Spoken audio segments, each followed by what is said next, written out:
राम राम राम हरे हरे, हरे कृष्ण कृष्ण कृष्ण हरे हरे। हरे राम राम राम हरे हरे, हरे कृष्ण कृष्ण कृष्ण हरे हरे। हरे राम राम राम हरे हरे, हरे कृष्ण कृष्ण कृष्ण हरे हरे। हरे राम राम हरे हरे, हरे कृष्ण कृष्ण कृष्ण हरे हरे। पुंडलीक वरदा हरि विठ्ठल श्री ज्ञानदेव तुकाराम, पंढरीनाथ भगवान की जय, मौली ज्ञानेश्वर महाराज की जय, जगद्गुरु तुकाराम महाराज की जय, सद्गुरु सोपान काका महाराज की जय, सद्गुरु जोग महाराज की जय। उपजे उपदेश तो भरत्या हाती, झाला चित्ते धरावा, नाही जाऊ पात्रावरी कवटी सार नारळी, श्रीपुत्र बंदीजन नारायण स्मरविती, नाही जाऊ पात्रावरी कवटी सार नारळ,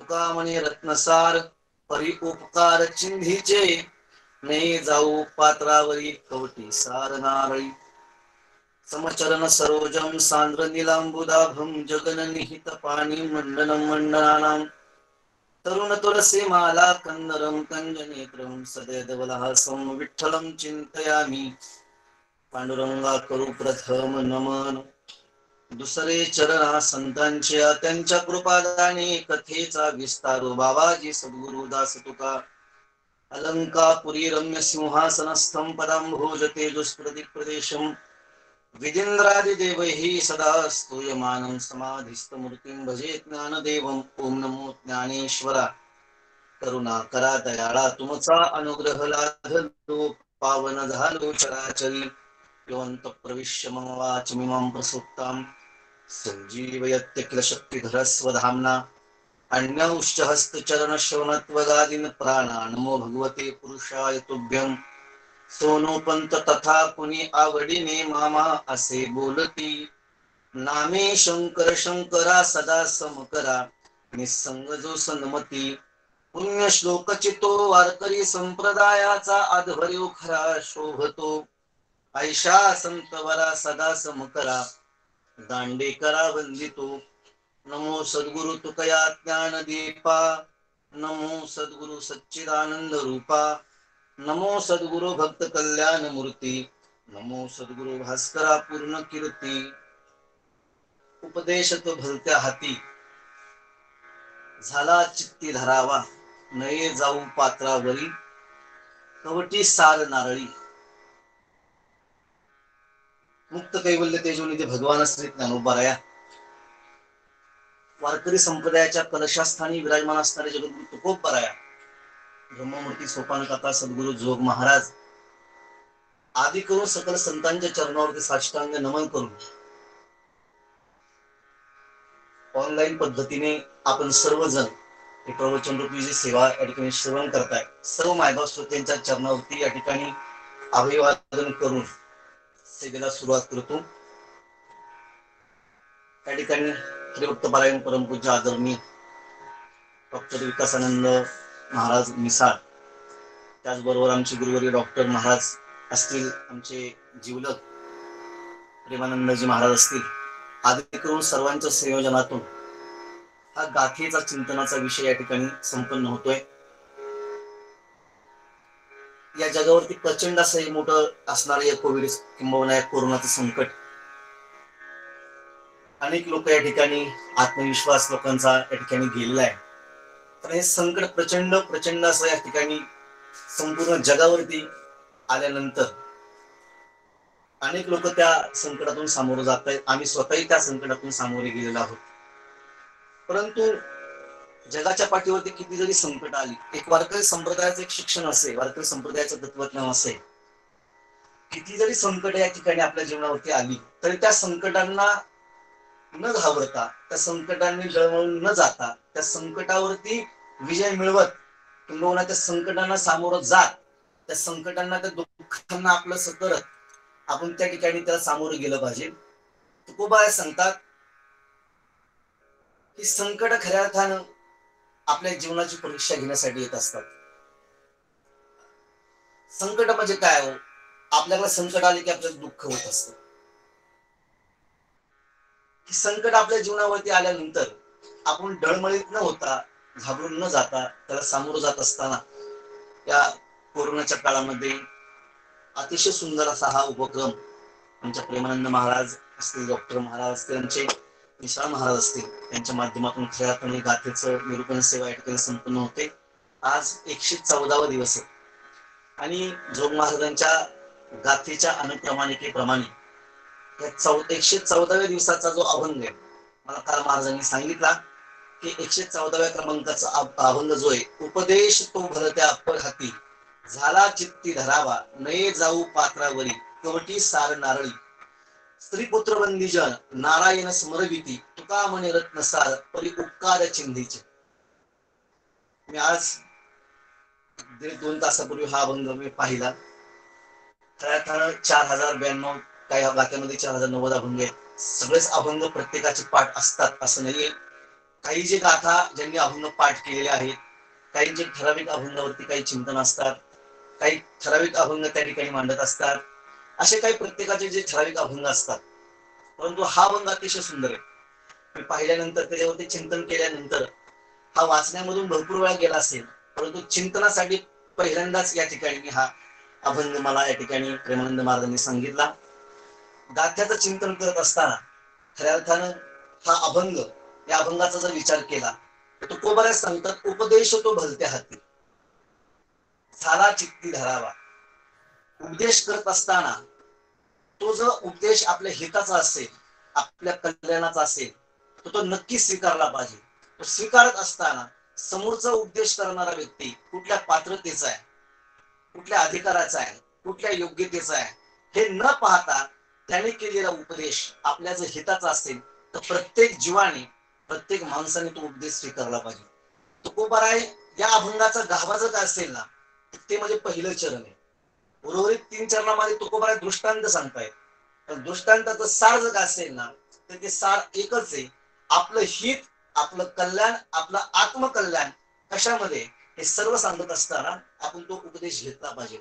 खऱ्या अर्थानं उपदेश करत असताना उपदेश हे प्रकरण तुकोबारायांच्या अभंगामध्ये, गाथ्यामध्ये एक स्पेशल प्रकरण, एक स्वतंत्र प्रकरण या ठिकाणी तुकोबारायांनी मांडलेले. उपदेश त्यानेच करायचा असतो की ज्याचा अधिकार असतो.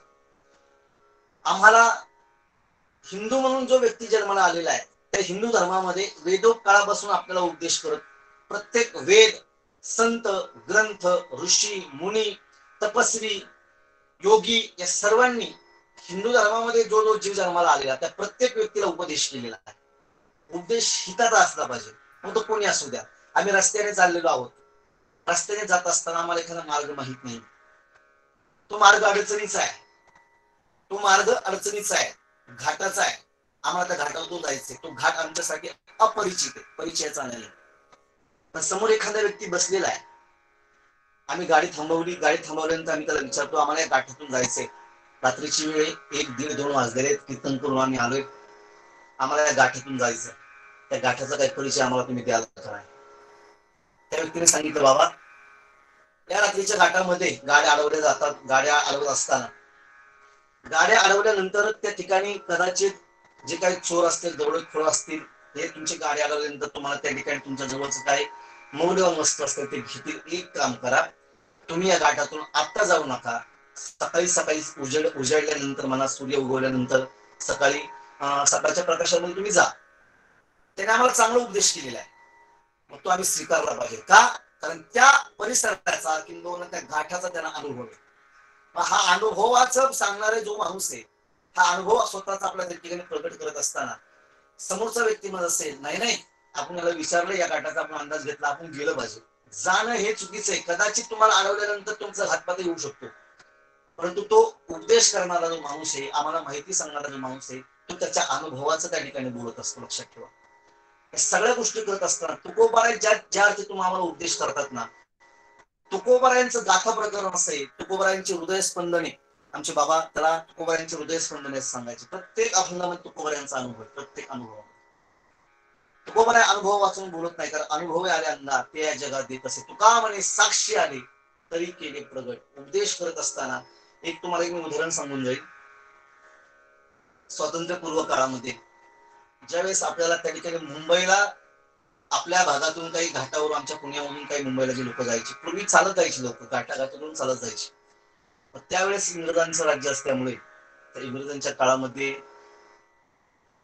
इंग्रज सरकारने ठरवलं की आपल्याला या ठिकाणी मुंबई पुन्हा रस्ता करायची, किंवा रेल्वेचा मार्ग करायचा.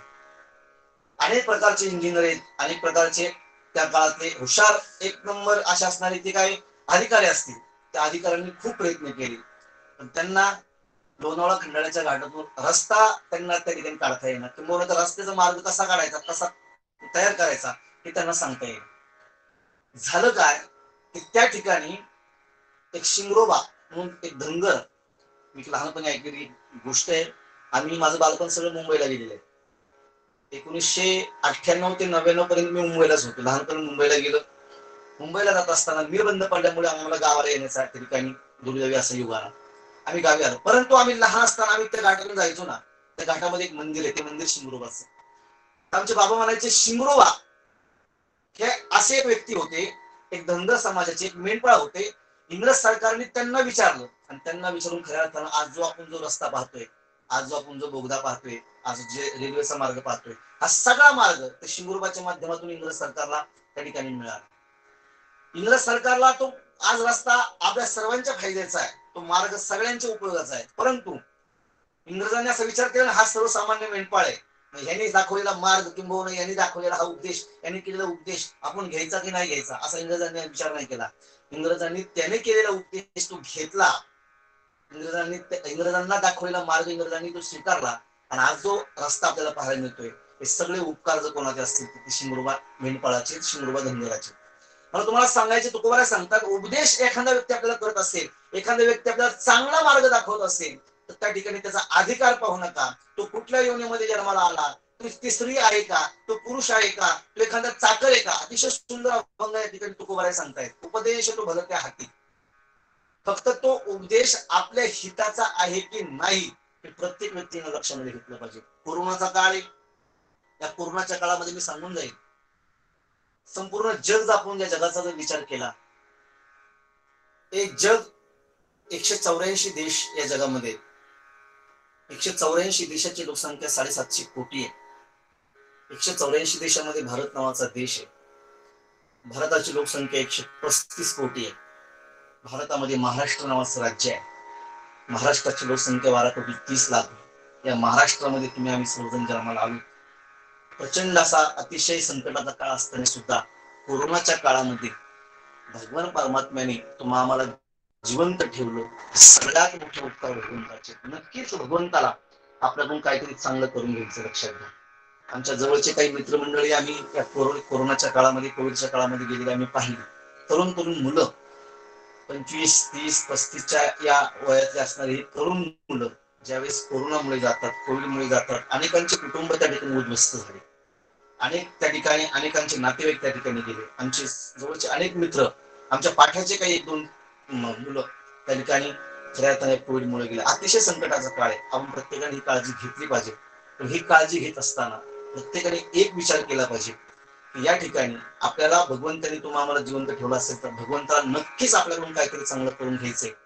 म्हणून खऱ्या अर्थानं जीवन जगत असताना या जगातलं आपलं आयुष्य मध्ये किंचित आयुष्य आहे आपलं, कारण पृथ्वी निर्माण होऊन 27 लाख कोटी वर्ष झाली. अजून पुढे 27 लाख कोटी वर्ष जातील. तुमचं आमचं आयुष्य किती भगवंताचं दिलेलं माहित नाही. आपण आयुष्याची गणना करत असतो. आम्हाला 100 वर्षाची मर्यादा सांगितली, या 100 पर्यंत आम्ही अनेक लोक तरी पोहोचत नाही. दशक्रियाचे प्रवचन करत असताना कुणाचं 25व्या वर्षी सुद्धा दशक्रियाचे प्रवचन करण्याचा दुर्दैवी योग येतो, कुणाचं 80 वर्षीचं प्रवचन करण्याचा दुर्दैवी योग आम्हाला येत असतो. परंतु जीवन जगत असताना भगवंतांनी 100 वर्षाची आयुष्य मर्यादा दिलेली असेल, परंतु आयुष्य वर्षावरती अवलंबून नाहीये. जीवन हे महिन्यावरती अवलंबून नाहीये. जीवन दिवस, तास, मिनिट, सेकंदावरती अवलंबून नाहीये. तर प्रत्येकाच्या आयुष्याची मर्यादा ही ठरलेली आहे. कशी? तर ती श्वासांवरती. श्वासांची मर्यादा संपली की तुम्हाला त्या ठिकाणी निघावं लागत असतं. निळोबाराय फार सुंदर वर्णन करतात. नवबारा गवळणीमध्ये सांगतात, येणे एकले हो जाणे ही शेवटी, येथे राहण्याची नाही कल्पकोटी, जोडीले धन तेही न चले लक्ष कोटी, म्हणून आलो मी या सावळीयाच्या भेटीवर, आता घालावं याच्या पायावरी, हा चुकविल जन्माची भुवरी. निळोबाऱ्यांचं गवळणी प्रकरण, निळोबाऱ्यांच्या अभंग मध्ये अतिशय अतिशय गोड. निळोबाऱ्या सांगतात, बाबा इथे येत असताना येणे एकले हो जाणे ही शेवटी, इथे येणाऱ्या प्रत्येक व्यक्तीला हा शेवट हा ठरलेला आहे. येथे राहण्याची नाही कल्पकोटी, कोटी लोक गेले, कल्प लोक गेले, अनेक अनेक लोक गेले, इथे तुला राहता आलं नाही. जोडीले धन तेही न चले लक्ष कोटी, म्हणून आलो मी या सावळीयाच्या भेटीवर. जीवन जगत असताना या जगामध्ये आपण पृथ्वी निर्माण होऊन 27 लाख कोटी वर्ष झाले, अजूनही पुढे अनेक वर्ष झाले. तुमचं आमचं आयुष्य किती वर्षाचं आपल्याला माहित नाहीये, पण एक सांगून जाईल. स्वामी विवेकानंदांचं एक वाक्य मी नेहमी सांगत असतो. स्वामी विवेकानंद सांगतात, बाबा हो, जीवन हे 3 पानी पुस्तक. जीवन हे 3 पानी पुस्तक आहे. पहिलं पान जन्माचं आहे, आपल्या हातामध्ये नाहीये. शेवटचं पान मरणाचं आहे, मरणाचंही पान आपल्या हातामध्ये नाही. जन्माचंही पान आपल्या हातामध्ये नाहीये, मरणाचंही पान आपल्या हातामध्ये नाहीये. आपल्या हातामध्ये काय? स्वामी विवेकानंद सांगतात, बाबा हो, जन्म आणि मरण याच्यामधलं जे अंतर असतं, काही लोक त्याला जीवन म्हणतात, तर काही लोक त्याला आयुष्य म्हणतात. हे आयुष्य जगावं कसं हे मात्र आपल्या हातात असतं. जीवन जगत असताना हे आयुष्य जगावं कसं हे मात्र आपल्या हातामध्ये असतं. आणि आयुष्य जगत असताना कोणाचं आयुष्य किती वर्षाचं आहे हे माहित नाही. हजारो लोक इथे आलेले पाहिले, हजारो लोक इथे येऊन गेले. आमचे बाबा सांगायचे, 9 भी मर गए, 10 भी मर गए, मर गए सहस्र 88, 33 कोटी देवता मर गए, पडे काल की फाशी, जमका आजब तडाखा दे, तू क्या जाणे लडका दे. भगवंताने सृष्टी निर्माण केली. अजून निळोबारा एक फार सुंदर वर्णन करतात, एकलेन कंठेची म्हणून या येणे, केली निर्माण हो 14 भुवने, गगन चंद्र सूर्य मेघ तारांगणे, 5 महाभूते भौतिके भिन्ने भिन्ने. भगवंताला एकट्या न करवल्यामुळे भगवंताने ही सृष्टी निर्माण केली. या सृष्टीमध्ये अनेक साधू संत आहेत, अनेक ऋषी मुनी, अनेक तपस्वी आहेत, अनेक योगी आहेत, अनेक योगी, अनेक मुनी, अनेक प्रकारची माणसं आपल्याला पाहायला मिळतात. प्रत्येक पावलोपावली आपण जीवन जगत असताना आपल्याला कोणाचा तरी कोणाचा उपदेश घ्यावा लागत असतो. आम्ही लहान असतो, जन्माला आल्यानंतर आम्हाला आमची आई उपदेश करत असते. आई उपदेश करत असते तर तो ऐहिक हिताचा उपदेश. ऐहिक हित म्हणजे काय? आपला व्यापार चांगला झाला पाहिजे, आपला संसार सुखाचा झाला पाहिजे, आपला समाज सुखी झाला पाहिजे, आपलं कुटुंब, आपले नातेवाईक, आपले आप्तेष्ट परिवार हे सुखी झाले पाहिजे, हा ऐहिक उपदेश झाला. आपले नातेवाईक, आपले आई वडील आपल्या हिताचा, ऐहिक हिताचा विचार करतील, पण आपल्या पारलौकिक आपल्या मुक्तीचा, जीवन मुक्त असेल, आपल्याला भगवंताच्या भेटीचा उपदेश कोण करत असते ते फक्त संत आहे. उपदेशामध्ये प्रकार आहेत. उपदेश अनेक प्रकारचा केला जातो, अनेक प्रकारचे उपदेश आपण त्या ठिकाणी श्रवण करत असतो, ऐकत असतो. जीवन जगत असताना मी तर असं म्हणेन, ऐहिक जीवन महत्वाचं आहे आणि पारलौकिकही जीवन महत्वाचं आहे. ऐहिक जीवन आपल्याला इथल्या सुखांचा अनुभव देईल. तुम्ही पहा, आजकाल प्रत्येक जीव या ठिकाणी संकटामध्ये अडकलेला आहे, दुःखामध्ये अडकलेला आहे. आमचे बाबा म्हणायचे, बाबा हो, दुःख ही अशी आहे, दुःख ही प्रत्येकाच्या जीवनामध्ये आली पाहिजे. बाबाला विचारलं, असं तुम्ही का बोलता, दुःख का आली पाहिजे? तर या दुःखाचा जगावरती इतकं उपकार आहे. बाबा सांगायचे, या दुःखाने जगाला संत दिले, या दुःखाने जगाला कवी दिले, या दुःखाने जगाला शास्त्रज्ञ दिले, या दुःखाने जगाला लेखक दिले. या दुःखाचा जगावरती इतका उपकार आहे, इतका उपकार आहे. या दुःखाने वारकरी संप्रदायाला संत दिले, नवे नवे या दुःखाने वारकरी संप्रदायाला जगद्गुरु तुकोबाराय दिले. पहा, तुकोबारायांच्या जीवनामध्ये आलेली संकट कदाचित एवढी संकट आपल्या जीवनामध्ये आलेली नसते. तुकोबारायांचं पहिलं लग्न झालं, पहिल्या पत्नीला दम्याचा आजार म्हणून बापाने दुसरं लग्न लावून दिलं. काय महाराज पूर्वी परंपरा असायची पहा, पहिल्या बायकोला दम्याचा आजार म्हणून दुसरं लग्न लावून दिलं. हे लग्न लावत असताना तुकोबारायांचं दुसरं लग्न झालं. तुकोबारायांचा चांगल्या प्रकारे संसार सुरू आहे, चांगल्या प्रकारचा प्रपंच चालू आहे, व्यापार चालू आहे, सगळ्या घटना चालू आहे, योग्य रीतीने चालू आहे. परंतु इसवी सन 1632 ते इसवी सन 1635 या 4 वर्षाच्या काळामध्ये या महाराष्ट्रामध्ये भयंकर असा दुष्काळ पडला. आणि दुष्काळ पडत असताना गुरं ढोरं गाया वासरं सगळे मरू लागले. त्या ठिकाणी लोक आत्महत्या करू लागले, लोक मरू लागले. अन्न आणि पाणी वाचून लोक त्या ठिकाणी आत्महत्या करत असताना तुकोबारायांचा जो प्रपंच होता तो अतिशय उद्ध्वस्त झाला. या 4 वर्षाच्या काळामध्ये एक काळ असा होता की देहू परिसरातील पुणे पंचक्रोशीतील अनेक लोक तुकोबारायांकडे त्या ठिकाणी आपला उदरनिर्वाह करण्यासाठी सावकारकी महाजनकीचा व्यवसाय असल्यामुळे त्या ठिकाणी काय धन म्हणा किंवा काही वस्तू म्हणा तुकोबारायांच्या घरी लोक घ्यायला जायची, आणायला जायची. परंतु जात असताना तुकोबारायांनी त्या काळामध्ये तुकोबारायांनी सावकारकीच्या माध्यमातून महाजनकीच्या माध्यमातून अनेक प्रकारचे धनदौलत त्या ठिकाणी वाटप केली होती. परंतु वाटप करत असताना एक वेळ अशी आली, इसवी सन 1632 ते इसवी सन 1635 या 4 वर्षाच्या काळामध्ये तुकोबारायांना प्रचंड अशा संकटाचा सामना करावा लागला. तुकोबारायांची असणारी एक भाऊजाई वारली. तुकोबारायांचा असणारा मोठा भाऊ व्यक्त होऊन निघून गेला. तुकोबारायांचे आई वडील गेले. तुकोबारायांची असणारी एक पत्नी अन्न करून गेली. दुष्काळी अतिले द्रव्य नेला मान अनेक प्रकारचे प्रमाण आपल्याला माहिती आहे. तुकोबारायांचा एक संतू नावाचा मुलगा त्या ठिकाणी मरण पावला.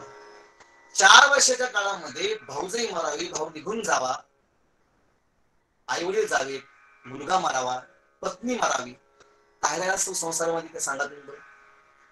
त्या संसारामध्ये काय राहिला असेल सांगा ना. तुकोबाराय सांगतात एक वेळ माझ्यावरती अशी आली, जोपर्यंत माझ्याजवळ पैसा होता, जोपर्यंत माझ्याजवळ सावकारकी होती, महाजनकी होती, तोपर्यंत मला मान मान्यता होती. ज्यावेळेस माझा संपूर्ण प्रपंच उद्ध्वस्त झाला ना, तुकोबाराय सांगतात काय खावे आता कोणीकडे जावे, गावात राहावे कोण्या बळे, गावात राहावे कोण्या बळे, उपला पाटील गावीचे हे लोक, आता माझ भीक कोण घाली. गाव सोडावा लागला. गाव सोडत असताना भामचंद्र भंडारा त्या ठिकाणी प्रत्येक डोंगरावरती तुकोबाराय जायचे. त्या डोंगरावरती जात असताना तुकोबारायांना काही लोकांनी विचारलं, महाराज प्रपंच उद्ध्वस्त झाला, अनेक संकट तुकोबारायांच्या जीवनावरती आले, अनेक संकट. आम्ही नेहमी सांगत असतो संकट जीवनामध्ये आली पाहिजे. तुकोबारायांचे अभंग करण्यासाठी तुकोबारायांच्यावरती जितकी संकट आली, जेवढी संकट आली तेवढी संकट यावीच लागतात, तेव्हा तुकोबाराय करतात. तुकोबारायांचं जे चरित्र आपल्याला माहित असेल, तुकोबारायांचं चरित्र अनेकांनी लिहिलं. त्या ठिकाणी मैहुते बाबांनी पण त्या ठिकाणी तुकोबारायांचं चरित्र लिहिलं. त्याच प्रकारे आमचे लरा पांगारकर असतील, त्यांनी सुद्धा अतिशय सुंदर चरित्र लिहिलं. ते चरित्र जरी लिहिलं असतील ना तरी तुकोबारायांच्या नंतर झालेले सगळे लेखक तुकोबारायचं समजून घ्यायचे असतील ना, तुकोबारायांचा प्रत्येक अभंग त्या ठिकाणी अनुभवाला लागतो. तुकोबारायांचा अभंग त्या ठिकाणी अनुभवले की तुकोबाराय कळतात. तुकोबारायांचं बाह्य चरित्र मी तर म्हणतो ते लोकांच्या हिताचं असते, लोकांच्या उपदेशात असते, पण तुकोबारायचं कळायचे असते तर तुकोबारायचे अभंग गाता आपण त्या ठिकाणी वाचले पाहिजे. तुकोबारायांचे अभंग समजून घेतले पाहिजे. तुकोबाराय स्वतःचा प्राण नाट हे असं प्रकरण आहे. 61 नाट आपल्याला पाहायला मिळतात तुकोबारायांच्या गाथ्यामध्ये. 61 नाट म्हणजे तुकोबारायांचं हृदय लक्षात ठेवा. तुकोबारायांचा आत्मा आहे. तुकोबारायांचे हृदय तुकोबाराय भगवंतासमोर त्या ठिकाणी संपूर्ण उघडतात. आपलं हृदय, आपल्या असणाऱ्या अडचणी, आपल्या असणारे संकट तुकोबाराय देवाला बोलून दाखवतात. नाट हे प्रकरण आमचे वैद्य बाबा म्हणायचे, ज्याच्या कीर्तनात नाट त्याच्याच कीर्तनाचा थाट. आमचे वैद्य बाबा फार सुंदर चिंतन मांडायचे. नाट हे असं प्रकरण आहे तुकोबारायांचं हृदय. मी नेहमी सांगतो अनेक संकट आली. मी का सांगतो संकटाने त्या ठिकाणी हतबल व्हायचं नाही. कोरोना सारखं संकट आहे सर्वसामान्य संकट आहे. जर आपलं आयुष्य, आपला शेवट कोरोनामुळेच जर गेला असेल तर तिथे आपल्याला कोणी वाचू शकत नाही लक्षात ठेवा. पण आपला शेवट भगवंताच्या इच्छेनुसार जर पुढे असेल तर आपल्याला कोणीही मावू शकत नाही. आपलं हित, आपलं आत्मकल्याण तुकोबारायचं एक अभंग सांगितलं, आता जागा रे भाई जागा, चोर निजल्या नाडूनी भागा, आता जागा रे भाई जागा, कैसे ठाऊके असोनी मेना, दुःख पावाल पुढिले पेना, आता जागा रे भाई जागा, आता नका रे भाई नका, आहे ते गाठीचे लुटवू लोका, आता जागा रे भाई जागा. तुकोबाराय सांगतात तुका म्हणे एकाच्या ध्याये, कारे जाणवणी न धरा भय, आता जागा रे. आपलं आत्मकल्याण कशामध्ये, या ठिकाणी तुकोबाराय सांगतात आपण जागा राहिलं पाहिजे. अनेक प्रकारचे उपदेश तुकोबाराय आपल्याला करत असताना मी नेहमी सांगतो, जीवन जगत असताना दुःख आपल्या जीवनामध्ये आली पाहिजे. ते इतकी दुःख आली पाहिजे, इतकी संकट आली पाहिजे, इतकी संकट आली पाहिजे की त्या संकटाने आपल्या अंतःकरणाची भूमी भाजून निघाली पाहिजे. संकटाने अंतःकरणाची भूमी भाजून निघाली की तिथे एक सुंदर पीक येत असतं. त्या पिकाचं नाव आहे वैराग्य. आणि परमार्थ करण्यासाठी हे वैराग्य अतिशय महत्वाचं आहे. परमार्थ करण्यासाठी हे वैराग्य अतिशय महत्वाचं आहे. म्हणून मी नेहमी सांगत असतो, आमचे बाबा नेहमी सांगायचे, बाबा बोलायचे, जीवन जगत असताना ज्या व्यक्तीला आपल्या आत्मकल्याणामध्ये किंबहुना परमार्थामध्ये उच्चांक गाठायचा ना, त्या व्यक्तीने लोकांत सोडला पाहिजे आणि एकांत धरला पाहिजे. ज्या व्यक्तीला प्रपंचामध्ये उच्चांक गाठायचा त्या व्यक्तीने लोकांतात थांबलं पाहिजे. ज्या व्यक्तीला परमार्थामध्ये उच्चांक गाठायचा त्याने लोकांत सोडायचा आणि एकांत गाठायचा. तो एकांत माझ्या तुकोबराने घातलेला. तुकोबराय सांगतात, तुकोबराने अनेक प्रकारची चिंतन केली. भागवताची पारायणे केली, ज्ञानेश्वरीची पारायणे केली. तुकोबरायांच्या पाठीमागचे जे संत होते सगळ्या संतांचे तुकोबराय अभंग त्या ठिकाणी वाचन करायचे. वेदाचा तुकोबरायांचा गाथा वाचला ना, तुकोबरायांचा किती अभ्यास असेल, तुकोबरायांनी कशा कशाचा अभ्यास केला असेल. लरापंगारकर नावाचे लेखक लिहितात की तुकोबरायांनी प्रत्येक ग्रंथ, त्या ग्रंथाची पारायण तुकोबरायांनी केली. लक्षात ठेवा, पारायण करत असताना तुकोबराय सांगतात, वेदाचा तो अर्थ आमाशीच ठावा. तुकोबरायांनी वेदाचा सुद्धा त्या ठिकाणी अभ्यास केलेला आहे. 42 वर्षामध्ये काय क्रांती केली महाराज तुकोबरायांनी. पहा, 21 वर्षाचा काळ हा तुकोबरायांचा पहिला 21 वर्षाचा काळ वेगळा आहे, नंतरचा 21 वर्षाचा काळ वेगळा आहे. तुकोबराय ज्यावेळी लोकांचा त्रास व्हायचा तुकोबरायांना, तुकोबराय त्या लोकांना अक्षरशः शिवाय द्यायचे. त्यांच्या भाषेमध्ये, बोली भाषेमध्ये शिवाय द्यायचे. आणि सगळं त्या ठिकाणी तुकोबरायांना अनुभवाला येत असताना, एक एक गोष्टी अनुभवाला आल्यानंतर तुकोबराय जसे परिपक्व होऊ लागले, आध्यात्मिक दृष्ट्या परिपक्व होत असताना तुकोबराय सांगतात, देवा बस, आम्ही न देखो अवगुणा, पापी पवित्र शहाणा, अवघी रूपे तुझी देवा, बंधू भावे करू सेवा. दुःखाने तुकोबराय आम्हाला दिले. वारकरी संप्रदायाच्या कलशास्थानी तुकोबराय विराजमान झाले. याचा सगळ्यात मोठा उपकार जर काय असेल ते म्हणजे दुःख. कदाचित दुःख त्या काळामध्ये तुकोबरायांच्या जीवनामध्ये आले असते तर आम्हाला तुकोबराय मिळाले नसते. हे जीवन परत परत नाही. स्वामी विवेकानंद सांगतात, आयुष्य, जन्म आणि मरण याच्या मधलं जे अंतर असतं त्याला लोक जीवन म्हणतात, काही लोक त्याला आयुष्य म्हणतात. हे आयुष्य आपल्या हातामध्ये किती कुठल्या वर्षाचं आहे हे तुम्हाला आम्हाला माहित नाही. कुणाचं 50 वर्षाचं असेल, कुणाचं 40 वर्षाचं असेल. वर्षावरती आयुष्याचा मोठेपणा अवलंबून नसतो. कमी वर्षामध्ये तुम्हाला मिळालेल्या, भगवंताने तुम्हाला दिलेलं आयुष्य, त्या आयुष्यामध्ये तुम्ही काय क्रांती केली हे आयुष्य फार महत्वाचं. माऊलींनी 22व्या वर्षी समाधी घेतली. 22व्या वर्षी 22व्या वर्षी समाधी घेत असताना आज 750 वर्ष झालं. 21 वर्ष 22 वर्षाचं माऊलींचं आयुष्य, 750 वर्ष झालं. आज माऊलींना आम्ही आमच्या हृदयामध्ये जिवंत ठेवत असू, ही 22 वर्षाची क्रांती. तुकोबरायांना आयुष्य मिळालं 42 वर्षाचं. या 42 वर्षामध्ये एवढी मोठी क्रांती तुकोबरायांनी केली. आज 400 वर्ष झाली. आम्ही जर तुकोबरायांना हृदयामध्ये जिवंत ठेवत असू तर तुकोबरायांचं 42 वर्षामध्ये केलेली क्रांती सगळ्यात श्रेष्ठ आहे. 100 वर्ष जगला. पुढे आम्हाला, आम्ही पुढे भेटल्यानंतर आम्हाला सांगतात आमच्या आजी 108 वर्षाचं. काय केलं 108 वर्षामध्ये सांगा ना. 108 वर्षामध्ये अशी काय क्रांती केली की तुम्हाला समाजाने लक्षात ठेवलं पाहिजे, ध्यानात ठेवलं पाहिजे. मी तर असं म्हणेन, इथे लोकांनी आपले कीर्तीचे सोहळे करावे यात नवल नाहीये. तुका म्हणे, गाजे वैकुंठी सोहळा, याही भूमंडळा माझी कीर्ती. वैकुंठात, मृत्यूलोकात सोहळे नाही, वैकुंठात सुद्धा भगवंताच्या पायाजवळ आपले सोहळे झाले पाहिजे. तुकोबरायांचा सोहळा तिथे होत असतो. लक्षात ठेवा. 42 वर्षातली क्रांती आहे छत्रपती शिवाजी राजांना, की ज्यांनी या हिंदवी स्वराज्याचं स्वप्न आपल्या आईच्या उदरामध्ये पाहिलं आणि ते सत्यामध्ये उतरवण्यासाठी ज्यांनी आपले प्राणही पणाला लावले, छत्रपती शिवाजी महाराजांना आयुष्य मिळालं फक्त 50 वर्षाचं. 50 वर्षाच्या या काळामध्ये तुकोबरायांनी एवढं मोठं, या छत्रपती महाराजांनी एवढं मोठं कार्य केलं. 36 वर्ष तुकोबराय, छत्रपती महाराज 36 वर्ष घोड्यावरती होते. लक्षात ठेवा. दया खोऱ्यात होते, युद्धाच्या ठिकाणी होते, पराक्रमाच्या ठिकाणी होते. या रयतेचं रक्षण व्हावं म्हणून छत्रपती शिवाजी महाराज 36 वर्ष त्या ठिकाणी महाराज पळापळ करत होते. पण आज महाराज 350 वर्ष झाले.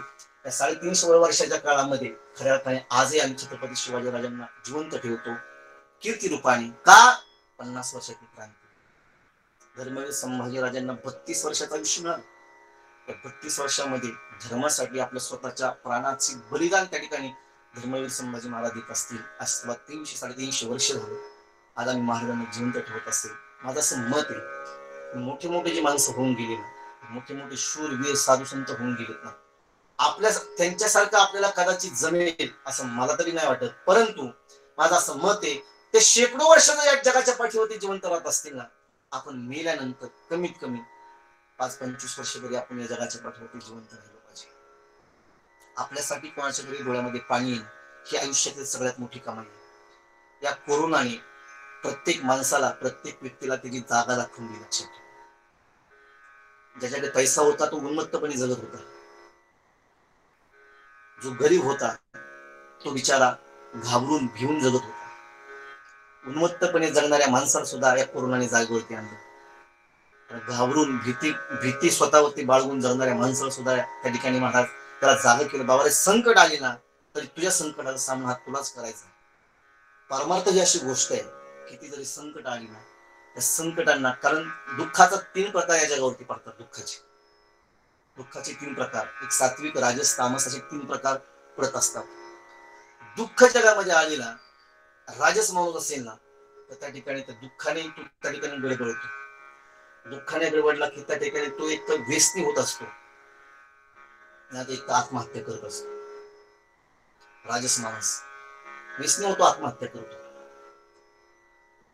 तामसी माणूस असेल ना, तर त्या ठिकाणी तो वेडा होतो. दुःख प्रचंड आणि संकट आले की वेडा होतो माणूस. सात्विक माणूस असेल ना, तुकोबारायांसारखा, तो त्या ठिकाणी आपला ट्रॅक चेंज करतो. ट्रॅक चेंज करत असताना, ट्रॅक बदलत असताना तो डायरेक्ट प्रपंच सोडून देतो आणि डायरेक्ट परमार्थाला लागतो. दुःखाचे 3 प्रकार, एक व्यसनी होतो, वेडा होतो, एक आत्महत्या करतो, आणि एक डायरेक्ट आपला ट्रॅक, आपला रस्ता बदलतो. स्वामी विवेकानंदांचे एक वाक्य वाचलेले, नजर बदलो नजारे बदल जाएंगे, सोच बदलो सितारे बदल जाएंगे, कश्ती बदलने की जरूरत नहीं, बस रूप बदलो किनारे बदल जाएंगे. रस्ता बदलला पाहिजे. योग्य वेळी आपला स्वतःचा विवेक जागा ठेवून आपण त्या ठिकाणी आपला रस्ता बदलला पाहिजे. बघा ना तुम्ही, रात्रंदिवस प्रत्येक माणूस प्रयत्न करतो, रात्रंदिवस प्रयत्न करतो. आम्हाला चांगलं कीर्तन ऐकायला भेटलं की आम्ही त्या कीर्तनासाठी, कीर्तनाच्या वेळेच्या अगोदर अर्धा तास जाऊन त्या ठिकाणी बसत असतो. काही त्या ठिकाणी व्याख्यान करणारी माणसं असतात, कीर्तनाच्या माध्यमातून प्रबोधन करणारी माणसं असतात. आम्ही त्यांचं व्याख्यान आम्हाला नाही आवडलं, आम्ही शेवटी जात असतो फक्त जेवण करण्यासाठी. जो माणूस आम्हाला आवडतो, व्याख्यान करणारा माणूस आम्हाला आवडतो, त्या व्यक्तीच्या कीर्तन किंवा व्याख्यानासाठी आम्ही 1-1 तास त्याची वेटिंग किंवा त्याचा त्या ठिकाणी वाट पाहत असतो. मला हे सांगायचंय, आम्हाला कुठल्या गोष्टी आवडतात. इथे प्रत्येक व्यक्तीला सुखाची अपेक्षा आहे, प्रत्येक व्यक्तीला एक आनंदाची अपेक्षा. आम्हाला आनंद झाला पाहिजे, आम्हाला सुख भेटलं पाहिजे, आम्हाला कुठल्या प्रकारचं संकट, दुःख नाही आले पाहिजे. तुकोबाराय सांगतात, उपदेश करत असताना तो उपदेश कोणाचाही असो, त्याचं कुळ पाहू नका, त्याची योग्यता पाहू नका, तो चाकरी की नोकरी काही पाहू नका. तो उपदेश जर तुमच्या हितात असेल ना, तो पाहिला पाहिजे. महात्मा गांधी जगसुखी न होण्याची 7 कारण आपल्याला सांगतात.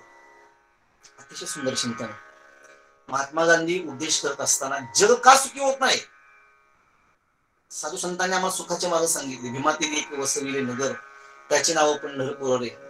अनेक प्रकारचे मार्ग आम्हाला सुखाचे सांग. सुखरूपाई साधूचा कोणी सांगा. परमार्थ करणाऱ्या माणसाला सुखाचे मार्ग माहिती आहेत, आनंदाचे मार्ग माहिती आहेत. सर्वसामान्य जीवांना, माणूस त्या ठिकाणी प्रयत्न करून सुद्धा सुख प्राप्त होत नसेल तर काय दुःख भोगण्याचे कारण काय, तर महात्मा गांधी फार सुंदर वर्णन करतात. महात्मा गांधी आपल्या आत्मचरित्रामध्ये सांगतात, बाबा हो, जीवन जगत असताना जगसुखी न होण्याची 7 कारण महात्मा गांधी सांगतात.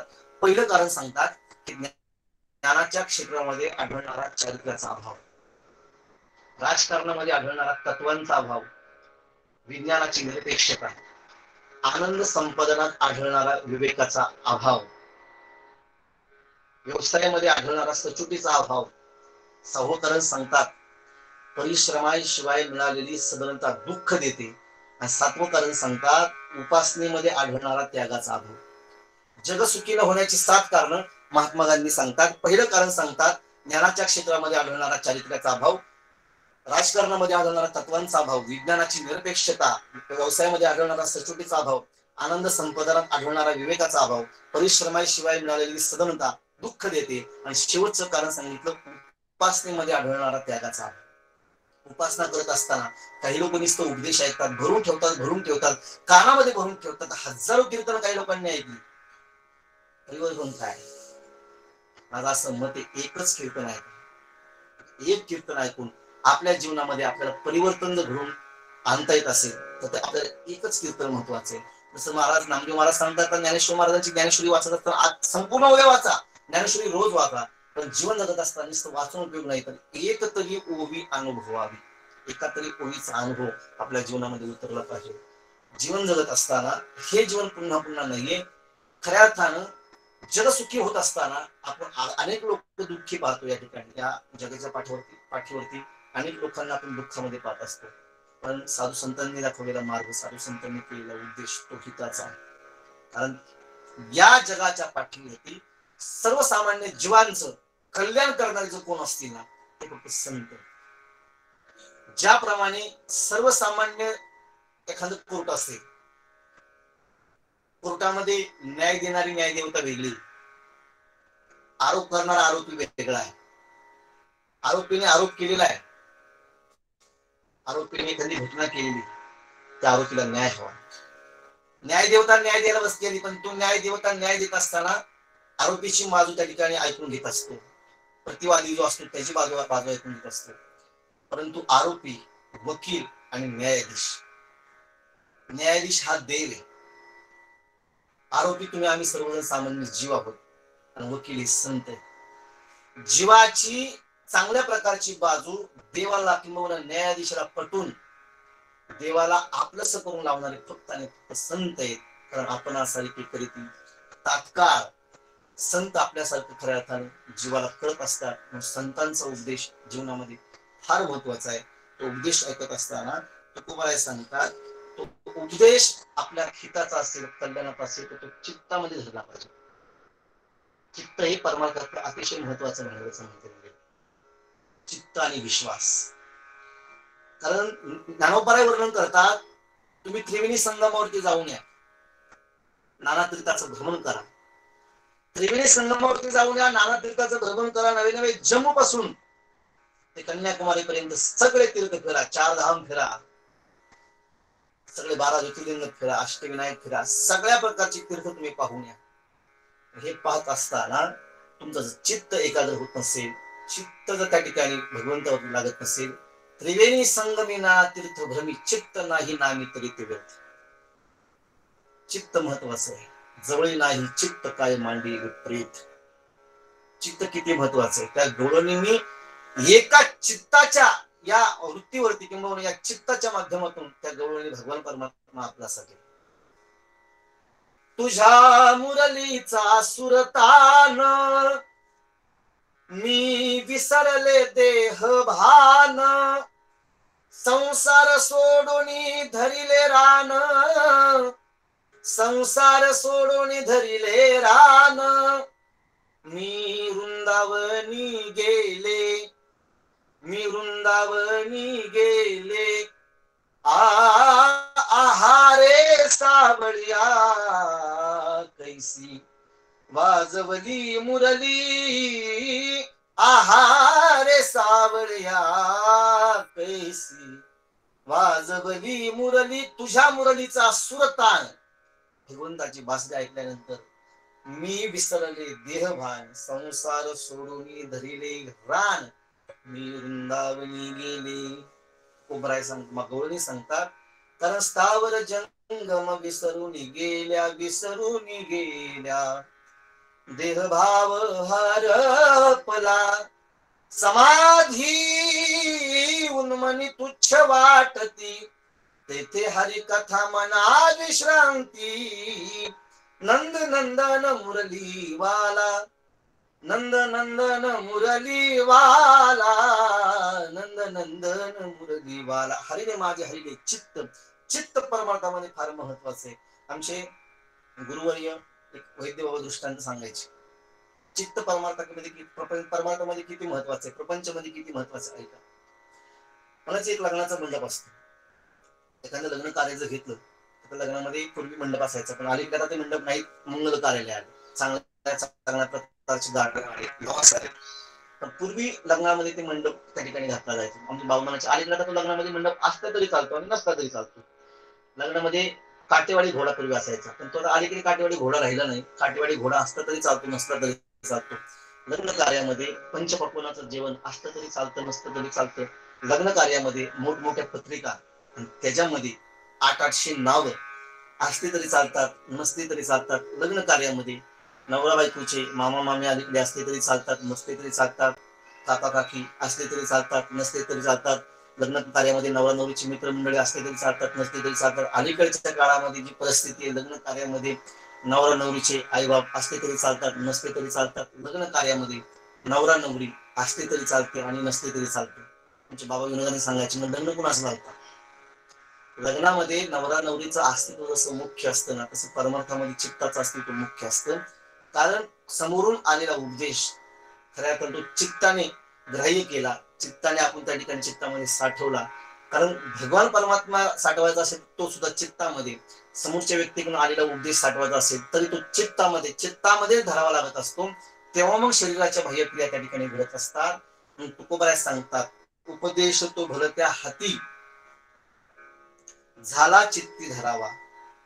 तो उपदेश झाल्या झाल्या तुम्ही तो चित्तामध्ये धरला पाहिजे. चित्तामध्ये धारण करत असताना समोरचा व्यक्ती नये जाऊ पात्रावरी, त्या व्यक्तीचं पात्र कुठले, तो कुठल्या कुळातला आहे, त्याची गुणी कुठली, तो कुठल्या जातीमध्ये जन्माला आलेला आहे. या वारकरी संप्रदायाचं एक वैभव आहे महाराज, की या वारकरी संप्रदायामध्ये 18 पगड जातीतले संत त्या ठिकाणी झाले. 18 पगड जातीतल्या संपूर्ण जनसमुदायाने 18 पगड जातीतले संत स्वीकारले. वारकरी संप्रदाय हा जातीला मानणारा नाही, जातपात मानणारा वारकरी संप्रदाय नाही. या वारकरी संप्रदायाने फक्त 2 जाती स्वीकारल्या, एक स्त्री आणि एक पुरुष. याच जातीत वारकरी संप्रदाय असा जगाच्या पाठीवरचा एकमेव संप्रदाय असेल. या संप्रदायाने 18 पगड जातींना एकत्र केलं आणि 18 पगड जातीच्या जोरावरती जो संप्रदाय उभा आहे तो म्हणजे वारकरी संप्रदाय. ज्ञानदेव रचिला पाया इथपासून तुका झालासे कळस तिथपर्यंत मध्ये जे सगळे संत आले, मग आमचे सावता महाराज असतील, नरहरी महाराज असतील, त्या ठिकाणी महाराज गुरुबा काका असतील, सगळे संत हिन कुळामध्ये जन्माला आलेली वेश्या सुद्धा या ठिकाणी वारकरी संप्रदायामध्ये संत होऊ शकते. हा वारकरी संप्रदायाचा फार मोठा उपकार आहे. खऱ्या अर्थानं वारकरी संप्रदाय सगळ्यांना आपलंसं करत असतो. यारे यारे लहान थोर अनेक प्रकारचे प्रमाण आपल्याला त्या ठिकाणी पाठ आहेत.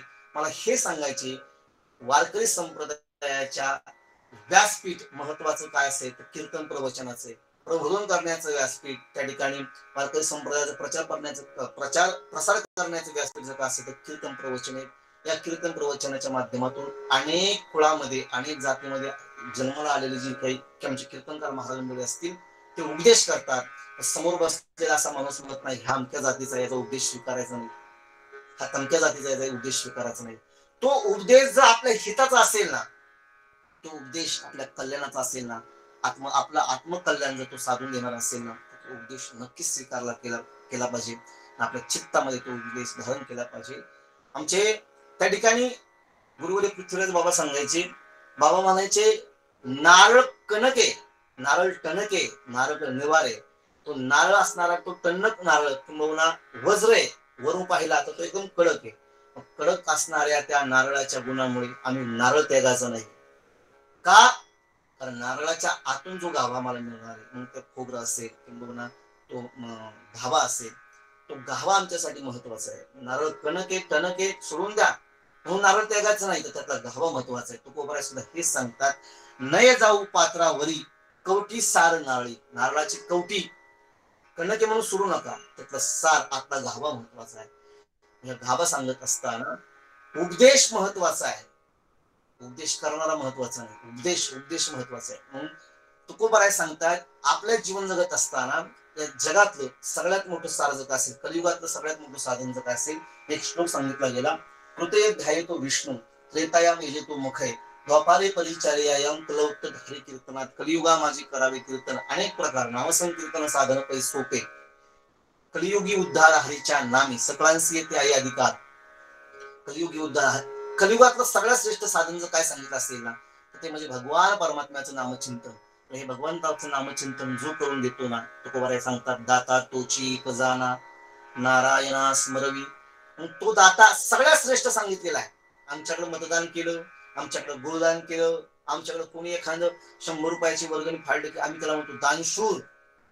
दानशूर म्हणत असताना हे सर्वसामान्य हे प्रकारचं दान असेल, परंतु जो भगवान परमात्म्याचं, भगवंताचं, नारायणाचं आपल्याला स्मरण घडून आणतो ना, तो सगळ्यात मोठा दाता तुकोबारांनी सांगितला. दाता तोची एक जाणा, नारायण स्मरण, भगवान परमात्म्याचं नामस्मरण घडून आणणारा सगळ्यात मोठा दाता सांगितला. तुकोबाराय सांगतात, बाबा रे, तो दाता सगळ्यात मोठा जरी असेल, मग कोण असेल, तो स्त्री असू द्या. आमच्याकडे अलीकडे महिला कीर्तनकारांना अनेक लोक त्या ठिकाणी अनेक प्रकारचे त्या ठिकाणी बंधन घालत असतात. खऱ्या अर्थानं हा एक मोठा चिंतनाचा विषय आहे की अलीकडे महिला कीर्तनकारांना लोक बंदी घालत असतात की महिलांनी कीर्तन करू नये. पण का करू नये याचे मार्ग सुद्धा काही लोक सांगत असतात. पण माझं असं मत आहे, तुकोबाराय सांगतात, जर ती स्त्री किंबहुना आम्हाला जराबाई महाराज संत चालत असतील, आम्हाला मुक्ताबाई महाराज संत चालत असतील, मला बहिणाबाई महाराज, मी वेगळ्या प्रकारचं चिंतन मांडत नाही, मला तो विषय हाताळायचा नाही, माझ्या अभंगाचा एक विषय आलाय म्हणून मी त्या ठिकाणी बोलतो. आम्हाला सगळे संत चालत असतील, एक सांगू का, अलीकडे स्त्री आणि पुरुष हा भेदच नाही केला पाहिजे. भगवंताचं नामचिंतन आम्हाला घडत असेल ना, तर आमच्यासारख्या खऱ्या अर्थानं वारकरी सांप्रदायिक साधकांनी स्त्री आणि पुरुष हा भेदच नाही केला पाहिजे. ज्या दिवशी तुमच्या आमच्या मनामध्ये हा भेद येईल ना, कारण तुमचा आमचा सर्वच जन, सर्व लोकांचा जन्म एका आईच्या उदरातून, आणि आई एक स्त्री. आम्हाला आईचा पहिला उपदेश जर मान्य असेल तर एखाद्या स्त्रीचा उपदेश का मान्य असेल? हा, स्त्रीने त्या प्रकारचं चारित्र्य सांभाळलं पाहिजे. स्त्रीने आपल्या असणाऱ्या काही मासिक ज्या असणाऱ्या जे विधी आहेत ते सांभाळले पाहिजे आणि एक प्रकारचा उपदेश केला पाहिजे. माझ्या अभंगाचं आज 3रं प्रमाण सांगतो. या ठिकाणी अभंगामध्ये प्रमाण आलेलं आहे, स्त्री पुत्र बंदीजन. मी आज खऱ्या अर्थानं माझ्या गुरुवर्यांना मी 4:30 वाजता फोन केला. या अभंगाचं मला 3रं चरण खऱ्या अर्थानं मला थोडंसं विक्षिप्त वाटत होतं महाराजांचं, पण मी तुकोबारायांच्या शब्दावरती प्रचंड विश्वास ठेवणारा माणूस आहे. मला माझ्या बुद्धीला ते नाहीच पुरलं, माझ्या बुद्धीला जरी ते समजलं नसेल, बाबांना विचारलं, बाबांनी सांगितलं स्त्री आणि पुत्र यांच्या माध्यमातून जरी भगवान परमात्माचं नामचिंतन घडवता आलं, या दोघं स्त्री असतील, पुत्र असतील, आणि बंदीजन, बंदीजन म्हणजे चाकर, चाकराने जरी आपल्याला भगवंताचं नामचिंतन घडवून आणलं ना, तरी ते नारायण भगवंताचं स्मरण खऱ्या अर्थानं आपलं आत्मकल्याण साधणार आहे. मग आत्मकल्याण साधत असताना तुकोबाराय सांगतात, एखादा रत्न आहे, एखादा हिरा आहे. पूर्वीच्या काळी त्या ठिकाणी यवन सैन्य असेल किंवा अनेक प्रकारचे दरोडे घातले जायचे, अनेक सैनिकांचं त्या ठिकाणी आपल्याकडे आक्रमण व्हायचे. आक्रमण झाल्यानंतर आपले जे मौढ्यवान असते लोक, पूर्वी कुणी मग गाडीमध्ये ठेवायचं, कुणी खड्डा खांदायचं, खड्ड्यामध्ये त्या ठिकाणी हंड्यामध्ये पुरून ठेवायचं, अनेक प्रकारचं होते. पण पूर्वीचे रत्न होते काही जे महत्वाचे, ते रत्न पूर्वीचे लोक एका चिंधीमध्ये त्या ठिकाणी गुंडाळून ठेवायचे. चिंध्या करायच्या की चिंधी.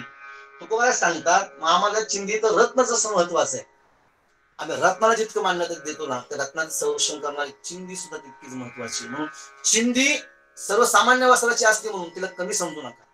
चिंधीने काय केलं तर एका रत्नाचं संरक्षण केलं. तुकोबाराय तसं सांगतात, उपदेश सर्वसामान्य जीवाने केला तरी तो आपल्या हिताचा आहे, तो उपदेश आपण स्वीकारला पाहिजे. म्हणून जगाच्या पाठीवरती उपदेश ऐकत असताना आपलं आत्मकल्याण आपण साधून घेतलं पाहिजे. हे जीवन पुन्हा पुन्हा नाहीये, हे जीवन एकदाच आहे. त्या ठिकाणी कोणाचा द्वेष, कोणाचा मत्सर, अहंकारी जीवन त्या ठिकाणी खऱ्या अर्थानं जगू नका. अतिशय सुंदर अभंग आहे. अभंगावरती मला हा अभंग फार आवडलेला. इथून पुढच्या काळामध्ये खऱ्या अर्थानं आमचे प्रेमानंद महाराज असतील, मिश्रा महाराज असतील, आमचे गुरुवारी डॉक्टर महाराज असतील, यांच्या माध्यमातून मी ऑनलाईन प्रवचन सेवा ही माझी पहिलीच आहे. मला यातला काहीच अनुभव नाहीये, पहिलीच प्रवचन रूपी सेवा माझी.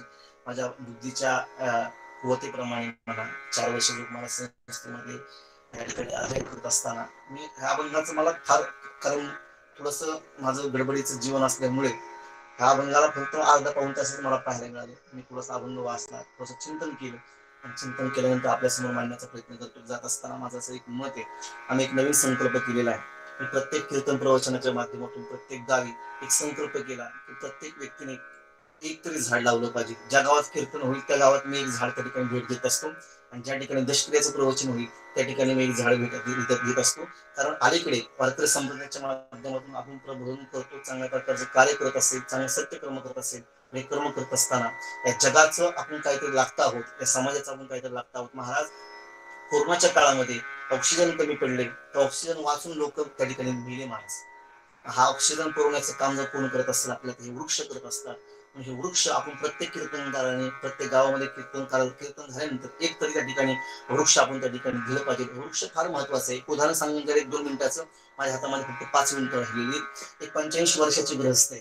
85 वर्षाची गृहस्थ गावाच्या बाहेर एक 3 बाय 3चा खड्डा घेतलेला आहे. त्या खड्ड्यामध्ये झाड लावते.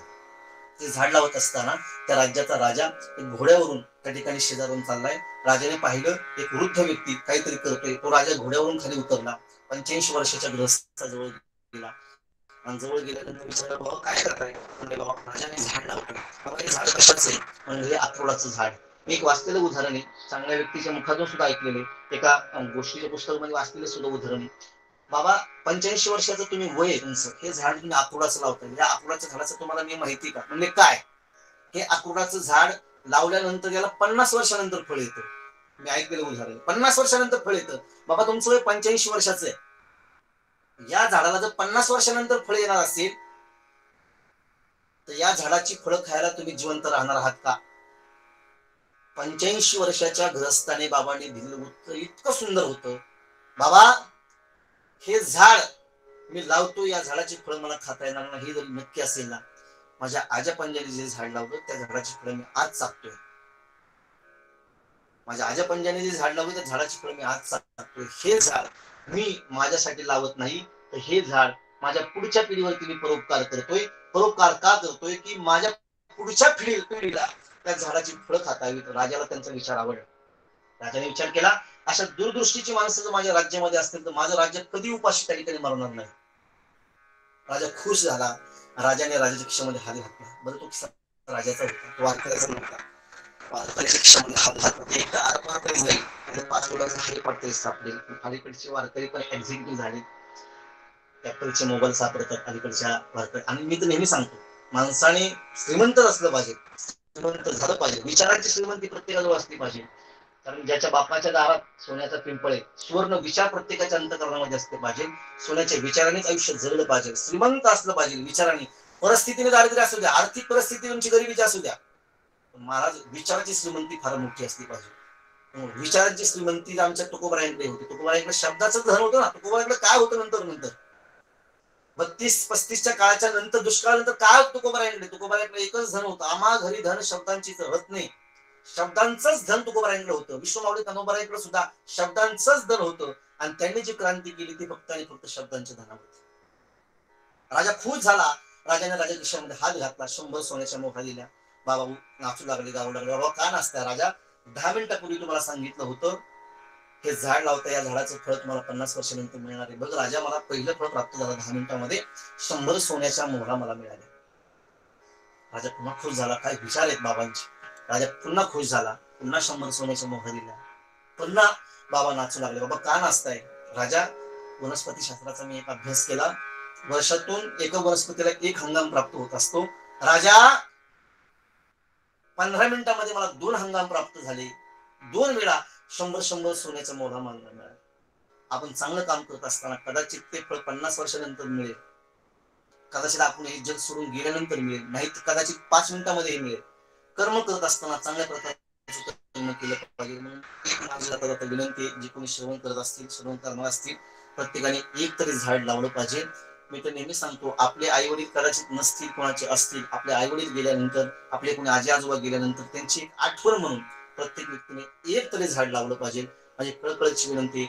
आपली पुढची पिढी जर जगवायची असेल ना, अलीकडच्या शहरावरती जे होत असणार अतिक्रमण असेल, अलीकडच्या आपल्या तालुक्याच्या गावावर होत असणारा अतिक्रमण असेल, वृक्षतोड असेल, मी या सगळ्याच्या माध्यमातून एक विनंती करेल, हात जोडून प्रत्येक व्यक्तीने एक तरी झाड लावलं पाहिजे. महाराष्ट्राची लोकसंख्या 12 कोटी 30 लाख आहे.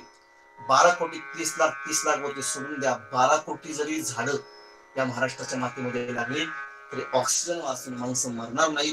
कोरोनाच्या काळामध्ये आज खऱ्या अर्थाने ह्या गोष्टीची गरज असल्यामुळे आता वृक्षांचं महत्व लोकांना कळतंय. प्रत्येक व्यक्तीने एक झाड लावा आणि समाजावरती परोपकार करा.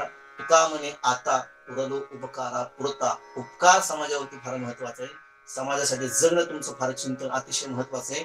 जाता एक 5 वाक्य सांगून जाईल. देशासाठी जगा, देशासाठी मरा. समाजासाठी जगा, समाजासाठी मरा. देवासाठी जगा, देवासाठी मरा. संतांच्या सेवेसाठी जगा, संतांच्या सेवेसाठी मरा. आपल्या मातापित्यांच्या सेवेसाठी जगा, मातापित्यांच्या सेवेसाठी मरा. या 5 प्रकारचं जीवन समाज मान्यतेचं जीवन आहे. तुका म्हणे एका मरणेची सरे, उत्तमची उरे कीर्ती मागे, कार्यातन उत्तम कीर्ती पाठीमागे राहावी असं वाटत असतील ना, आपले पुतळे, आपल्या पुण्यतिथ्या, आपल्या जयंत साजऱ्या व्हाव्यात असं वाटत असतील ना, आपल्या गावच्या कमानीला नावं द्यावीत असं वाटत असेल ना, अशा प्रकारचं जीवन आपण जगलं पाहिजे. आणि जोपर्यंत चंद्र सूर्य आहे ना, तोपर्यंत आपल्या आयुष्याचा, आपल्या जगण्याचा सुगंध दरवळला पाहिजे. आपण ज्या दिवशी जाऊ नये जग सोडून, आपल्या मरणाची बातमी तालुक्यातल्या, गावातल्या, जिल्ह्यातल्या लोकांना कळेल ना, बातमी कळाल्या 2 थेंब तरी त्या व्यक्तीच्या डोळ्यामध्ये आले पाहिजे. आपल्यासाठी कोणाच्या तरी डोळ्यामध्ये पाणी येणं ही आयुष्यातील सगळ्यात मोठी कमाई आहे. जीवनामध्ये जोडलेली 4 माणसं आणि त्यासाठी लागणारे 2 प्रेमाचे शब्द, ही संपत्ती ज्याच्या जवळ ना, तो जगातील सगळ्यात श्रीमंत माणूस आहे. म्हणून पुनश्च एकदा त्या ठिकाणी मी आमचे प्रेमानंद महाराज असतील, डॉक्टर परमपूज्य आदरणीय डॉक्टर महाराज मिश्रा असतील, डॉक्टर महाराज असतील, या सर्वांच्या चरणावरती सेवा मी समर्पित करतो. भगवान पांडुरंगाच्या चरणावरती सेवा समर्पित करतो. माझे गुरुवर्य पृथ्वीराज महाराज जाधव असतील, माझे सगळेच वारकरी शिक्षण संस्था आळंदी, सगळे गुरुवर्यांच्या चरणावरती ही सेवा मी समर्पित करतो. आणि या ठिकाणी सेवेला मी पूर्ण विराम देतो. कुंडली वरदा हरी विठ्ठल, श्री ज्ञानदेव तुकाराम पंढरीनाथ भगवान की जय. माऊली ज्ञानेश्वर महाराज की जय. जगद्गुरु तुकाराम महाराज की जय. सद्गुरु सोपान काका महाराज की जय. सद्गुरु जोग महाराज की जय. विठ्ठल विठ्ठल विठ्ठल.